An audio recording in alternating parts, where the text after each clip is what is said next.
Got an email the other day basically saying that they love my art and why snakes. I'll tell you why snakes. I'm the snake artist and I draw some of the most beautiful animals in the world. When I don't use photos, I don't always get the best sketch. But I love doing this and I want to share it with you.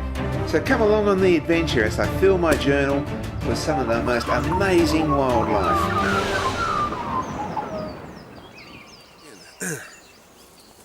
That question as to why I like snakes can be broken up into two parts: why I love snakes and why I use snakes in my artwork. So let's just start with why I like snakes. As a child growing up, one of the things I did love is monster movies. I loved the Harryhausen, and of course the Harryhausen movies would always feature dinosaurs. So I had this love of dinosaurs. This was one of my favourite books growing up, and I used to just pore over this, even though the artwork's not that great, but it was just this exciting thing to think that these things were sort of real. It was kind of where fantasy and reality kind of joined together right here in dinosaurs. I also loved watching Tarzan movies. A lot of kids my age did like watching Tarzan movies. And then there was the Jungle Book. The Jungle Book from the 1940s was a very interesting experience because it had the snakes there, and the snakes weren't evil. They were other characters. So they were characters that Mowgli interacted with, but they weren't evil characters like you might sort of see in the Disney ones, which came later.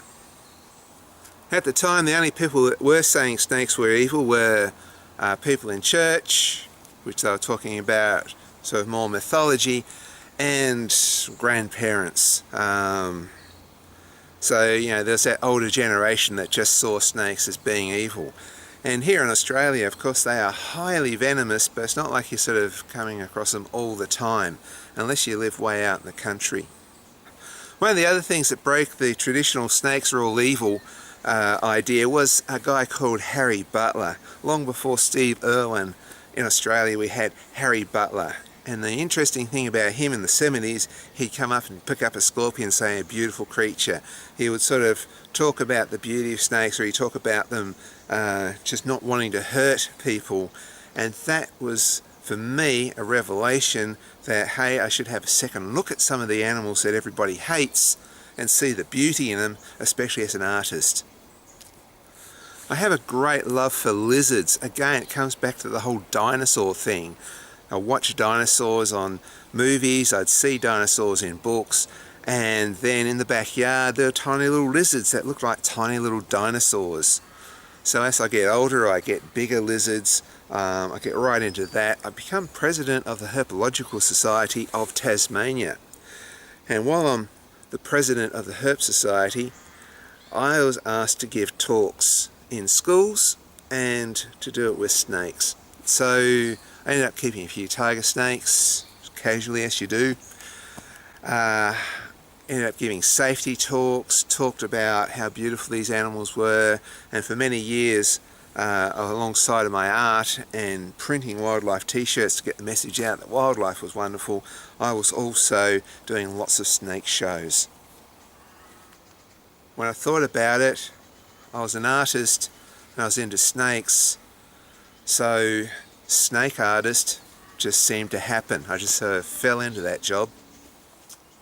So why I use snakes a lot in my art, it is because I'm a snake handler and I'm an artist.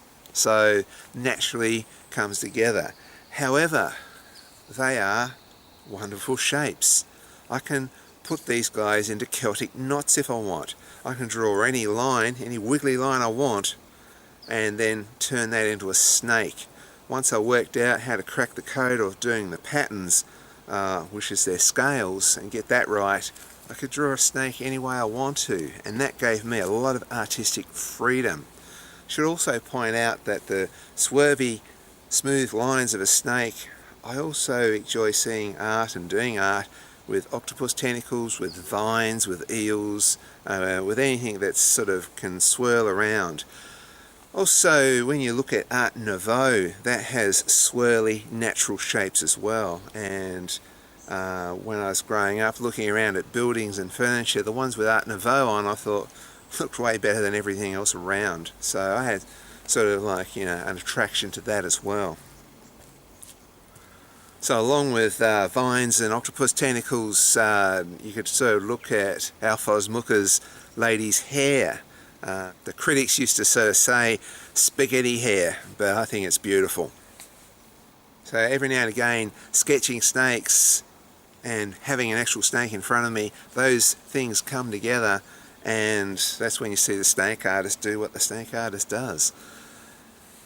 There's a whole reason for sketching live and not taking photographs, and I outline those in another video which I'll link at the end of this video.